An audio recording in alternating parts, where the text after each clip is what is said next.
Esse filme aqui tem um problema muito sério, e eu não tô falando do final chocante dele.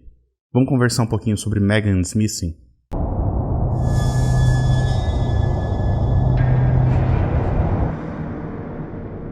Olá pessoal, sejam muito bem-vindos a mais um vídeo aqui do canal Setmark. Eu sou o Daniel, e no vídeo de hoje eu quero conversar um pouquinho com vocês sobre o filme Megan is Missing, ou Onde Está Megan, que é o título que ele ganhou aqui no Brasil. Esse é um filme de terror found footage escrito e dirigido pelo Michel Goy, que tem uma carreira bastante consolidada como diretor de fotografia, mas que não é tão conhecido como diretor, como cineasta, né? Esse filme aqui ele foi rodado em 2006, mas ele só foi lançado em 2011. E quando ele foi lançado, ele chamou bastante atenção por conta da sua sequência final, que é bastante chocante mesmo. Mas eu vou chegar lá ainda. Antes disso, deixa eu falar um pouquinho da história do filme. Megan is Missing é livremente inspirado em um caso real que aconteceu em 2002, quando duas amigas desapareceram e os seus corpos foram encontrados algum tempo depois. E embora a inspiração para o filme tenha sido esse caso real, toda a narrativa aqui ela é ficcional, né? A trama acompanha a Amy, que é interpretada pela Amber Perkins. Ela é uma adolescente meio deslocada, assim, que tem dificuldade de fazer novos amigos e é bastante tímida. A única amiga que ela tem é a Megan, interpretada pela Rachel Quinn.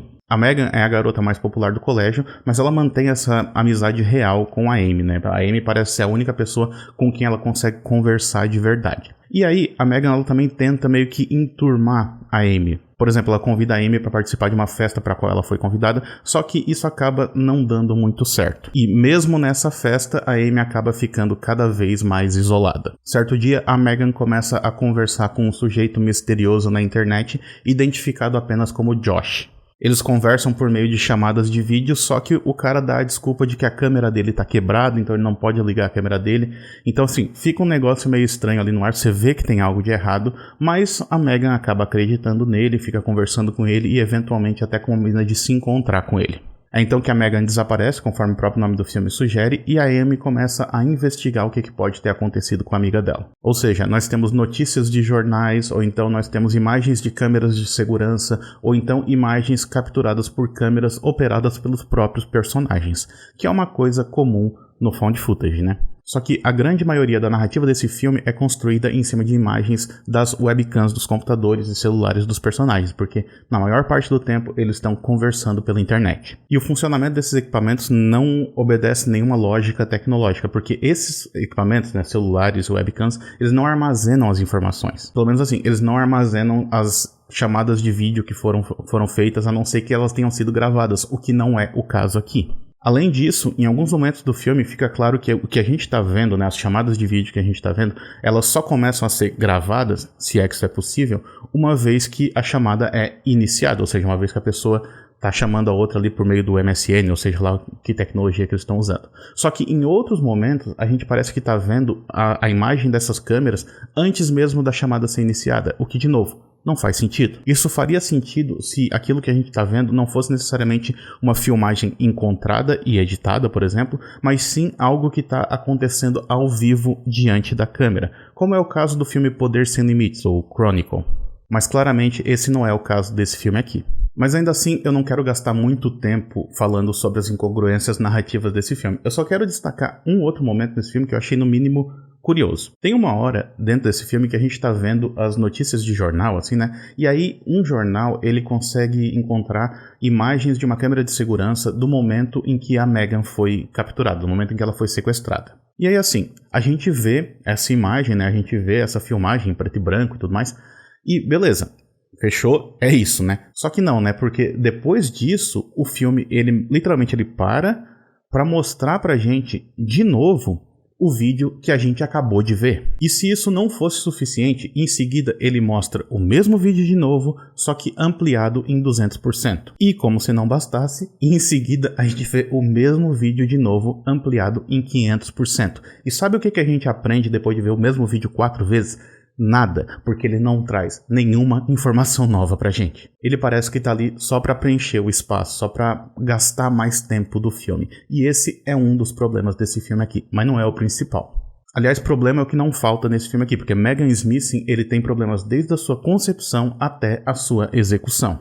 Porque fica claro que o objetivo do diretor é falar sobre a ideia dos perigos da internet. Ou seja, ele está usando o filme dele para falar sobre os perigos de você, por exemplo, confiar ou começar a conversar com alguém que você não conhece. E isso é uma proposta válida, isso faz sentido, principalmente nos dias de hoje, até mais do que naquela época, digamos assim, porque nos dias de hoje a nossa vida toda ela é regida por aplicativos. Se a gente for parar para pensar, a gente entra no carro de pessoas estranhas, né? Então pessoas estranhas têm acesso ao nosso endereço e a informações pessoais sobre a gente. E até mesmo relacionamentos amorosos hoje em dia são reduzidos ao fato de você arrastar o dedo para um lado ou para o outro no aplicativo de celular. Então sim, esse perigo, essa lógica, ela é muito real, mais até do que na época em que esse filme aqui foi rodado, porque lembre-se, ele foi feito em 2006, eu vou voltar nessa data daqui a pouco. Mas o problema aqui é a maneira como o Michel Goy ele escolhe falar sobre esse perigo da internet. Porque tudo nesse filme é muito exagerado. A começar pelas atuações, que são todas, sem exceção,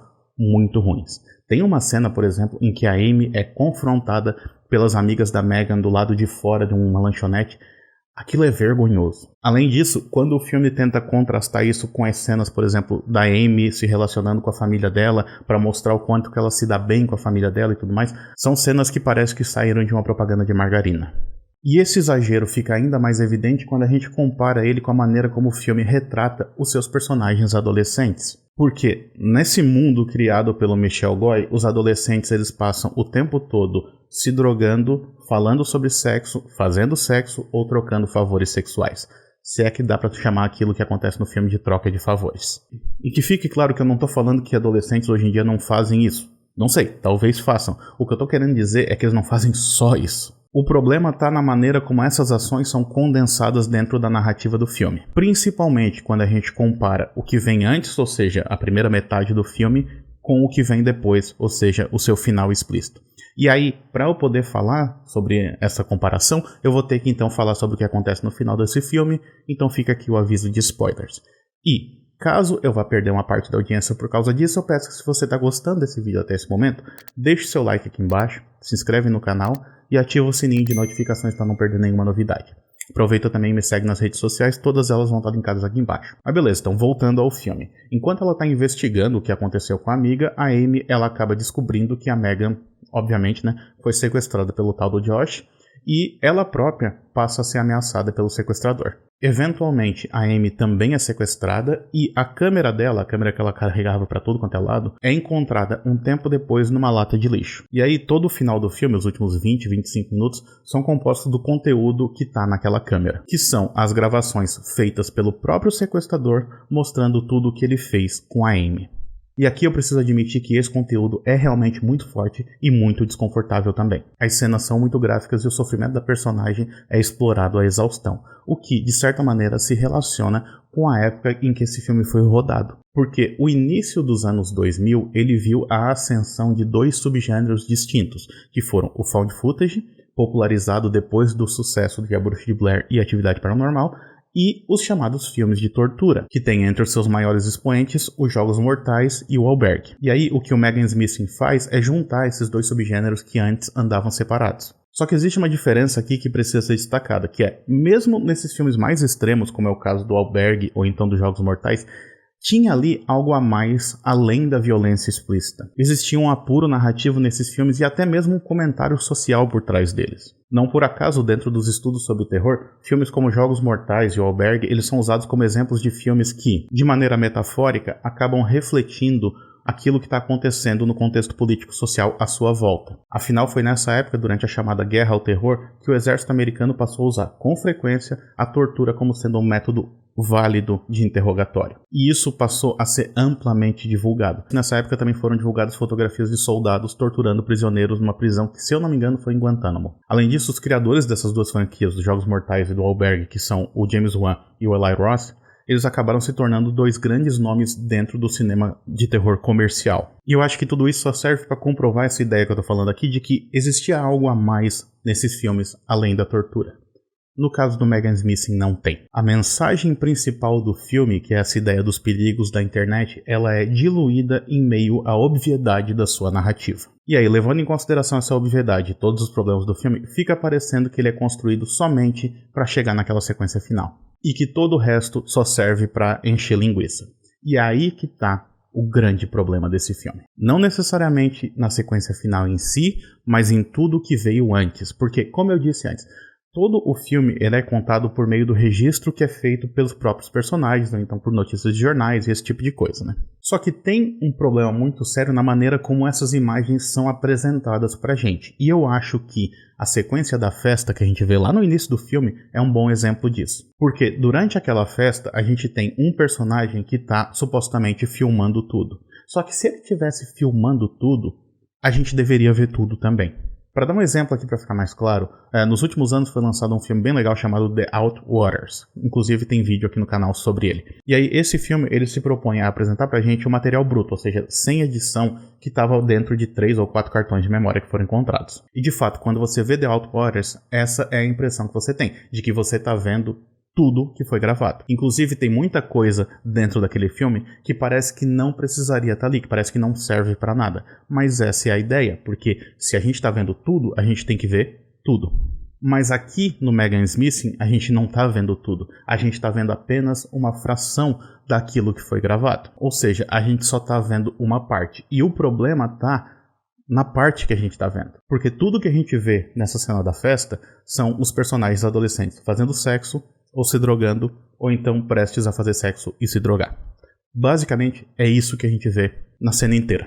E de novo, eu não estou dizendo que adolescentes não fazem isso, essa não é a questão. A questão é que se o filme opta por mostrar só isso pra gente, ele está querendo dizer outra coisa. Ele está querendo, na verdade, fazer um julgamento moral em relação às ações desses personagens. Em outras palavras, ao mostrar esses personagens só fazendo sexo, só se drogando, só agindo de maneira errática, digamos assim, ele tá quase que culpabilizando os personagens por aquilo que vai acontecer com eles depois. E isso é muito errado. Que fique claro que assim, o filme até tenta se escapar um pouco dessa condenação que eu tô fazendo, ao mostrar que, por exemplo, a maneira como a Megan age no filme é uma espécie de consequência dos abusos que ela sofreu na sua infância e tudo mais. Mas mesmo essa parte em que o filme está falando sobre isso parece exploratório. Porque a maneira como o filme mostra assim, é uma sequência bem longa em que ela fica descrevendo em detalhes por tudo que ela passou.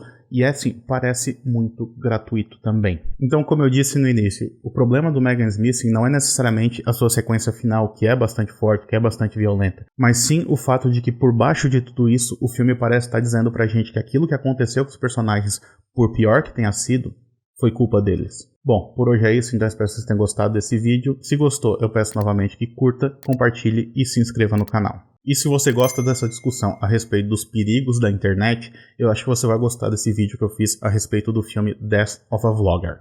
A gente se vê na próxima, então até mais. Tchau, tchau.